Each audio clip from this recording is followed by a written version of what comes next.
નમસ્કાર મિત્રો, સ્વાગત છે મારી યુટ્યુબ ચેનલ ઓલેજ હેપીમાં. મિત્રો, આજે આપણે 21 ઓક્ટોબરથી 31 ઓક્ટોબરના કરંટ અફેર્સના પ્રશ્નો કાલે પાર્ટ નંબર 4 જોયો હતો. આજે પાર્ટ નંબર 5 જોઈશું, જેમાં બીજા 40 પ્રશ્નોનો મહત્વના 40 પ્રશ્નોનો સમાવેશ કરવામાં આવેલ છે. શરૂઆત કરીએ ફર્સ્ટ નંબરના ક્વેશ્ચનથી.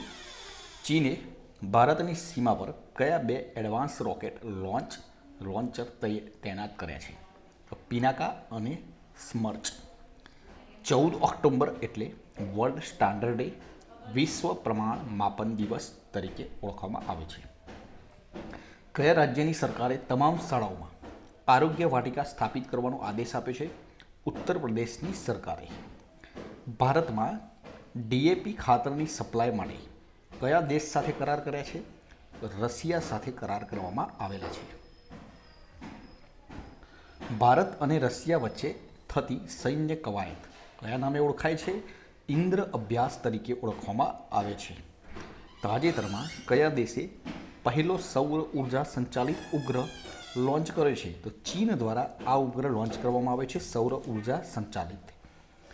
વર્લ્ડ સ્ટીલ એસોસિએશનના નવા અધ્યક્ષ કોણ બન્યા છે? સજ્જન જિંદાલને બનાવવામાં આવ્યા છે. મિસ અર્થ ઇન્ડિયા 2021ના વિજેતા કોણ બન્યા? રશ્મિ માધુરી. અને આ મિત્રો, જો તમે આની પીડીએફ લેવા માગતા હોય, કાલની પણ પીડીએફ અને આજની પણ પીડીએફ બંને જોડે મૂકી દેવામાં આવશે. 24 કલાકની અંદર સળંગ 80 પ્રશ્નોની કરંટ પ્રશ્નોની પીડીએફ મૂકવામાં આવે છે. ડિસ્ક્રિપ્શનમાં ટેલિગ્રામ ચેનલની લિંક આપેલી છે, જ્યાંથી જોડાઈ જજો. 24 કલાકની અંદર તમને આની પીડીએફ પણ મળી જશે.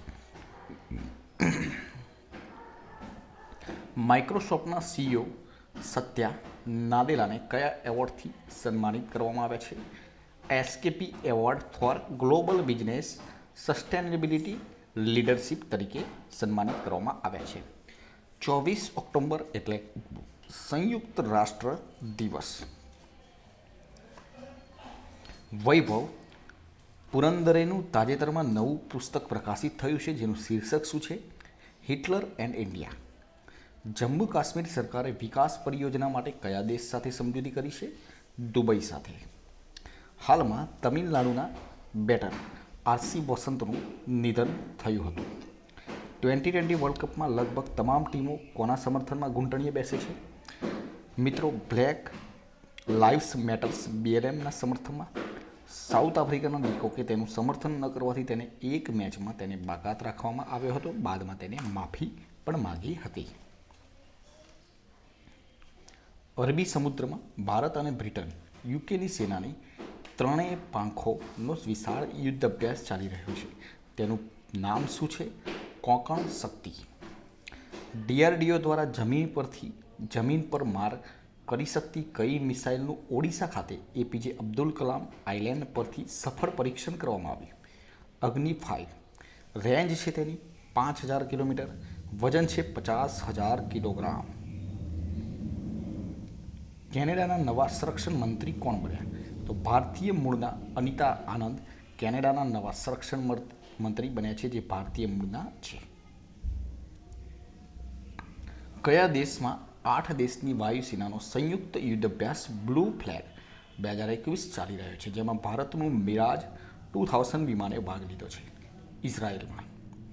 29 ઓક્ટોબર એટલે વર્લ્ડ સ્ટ્રોક ડે. મગજને લોહી પહોંચાડનારી નળીમાં ખામી સર્જાતા શરીરનું કોઈ અંગ કામ કરતું બંધ થઈ જાય છે, તેને સ્ટ્રોક કહેવામાં આવે છે. હાલમાં કયા દેશમાં રાષ્ટ્રપતિની ચૂંટણી ભારતના મુખ્ય ચૂંટણી કમિશનર સુનિલ ચંદ્રનના દેખરેખ હેઠળ થઈ છે? ઉઝબેકિસ્તાનમાં જે ચૂંટણી યોજાઈ છે તે ભારતના જે રાષ્ટ્રપતિની ચૂંટણી તેમના દેશમાં રાષ્ટ્રપતિની જે ચૂંટણી છે ભારતના મુખ્ય ચૂંટણી કમિશનર સુનિલ ચંદ્રશેખરના દેખરેખ હેઠળ થઈ છે ઉઝબેકિસ્તાનમાં. ભારતીય કોસ્ટગાર્ડના કાફલામાં સ્વદેશી બનાવટનું કયું જહાજ સામેલ કરવામાં આવ્યું છે? સાર્થક. IPLની લખનઉ ટીમના માલિક કોણ છે? સંજીવ ગોયનકા. રાષ્ટ્રીય કંપની કાનૂન અપીલીય ન્યાયાધીશ NCLTના અધ્યક્ષ તરીકે કોની નિમણૂક કરવામાં આવી છે? સુપ્રીમ કોર્ટના પૂર્વ જજ જસ્ટિસ અશોક ભૂષણની. મિત્રો, કન્નડ અભિનેતા જેમનું હાલમાં હાર્ટ એટેકથી નિધન થયું છે, પુનીત રાજકુમાર છે, જે કન્નડ અભિનેતા હતા. માર્ક ઝકરબર્ગે ફેસબુકનું નામ બદલીને શું કર્યું? મેટા. શક્તિકાંત દાસ કયા વર્ષ સુધી RBIના ગવર્નર રહેશે? 2024 સુધી.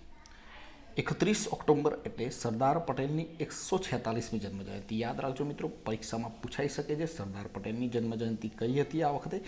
146મી રાષ્ટ્રીય એકતા દિવસ તરીકે પણ ઉજવવામાં આવે છે. જુનિયર હોકી વર્લ્ડ કપ ક્યાં યોજાશે? ભુવનેશ્વર ખાતે. 25 ઓક્ટોબર એટલે આંતરરાષ્ટ્રીય કલાકાર દિવસ. ચીને એક નવા ઉપગ્રહનું પ્રક્ષેપણ કર્યું છે, તેનું નામ શું છે?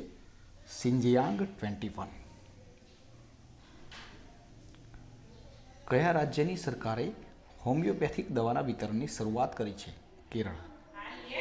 કયા દેશે ક્લાઇમેટ ચેન્જને રાષ્ટ્રીય સુરક્ષાનો મુદ્દો જાહેર કર્યો છે? તો ઇઝરાયેલે. સંરક્ષણ મંત્રાલયે MK-54 ટોર્પીડો ખરીદવા માટે કયા દેશ સાથે કરાર કર્યા છે? અમેરિકા સાથે.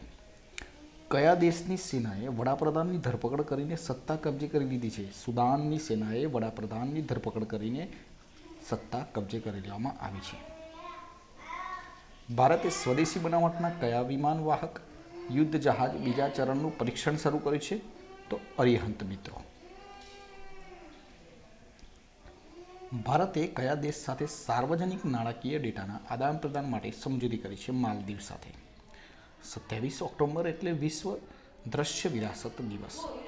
કેન્દ્ર સરકારના કયા રાજ્યના શહેરી વિકાસ માટે એશિયન ડેવલપમેન્ટ બેંક પાસેથી $4 મિલિયન લોન લેશે? મિઝોરમ.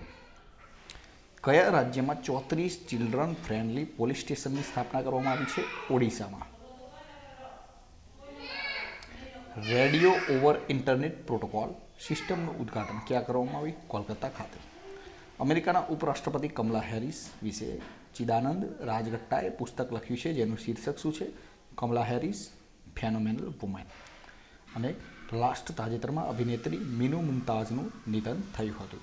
મિત્રો, આ હતા આપણા આજના વિડીયોના પ્રશ્નો. વિડીયો પસંદ આવે લાઇક કરજો, શેર કરજો, સબસ્ક્રાઇબ કરી દેજો ચેનલને, જેથી કરીને આવનાર દરેક વિડીયોની નોટિફિકેશન આપને સૌપ્રથમ મળી રહે અને આપની તૈયારીમાં વધારો થઈ શકે. કાલે ફરીથી નવા વિડીયો સાથે મળીશું. જય હિન્દ, જય ભારત.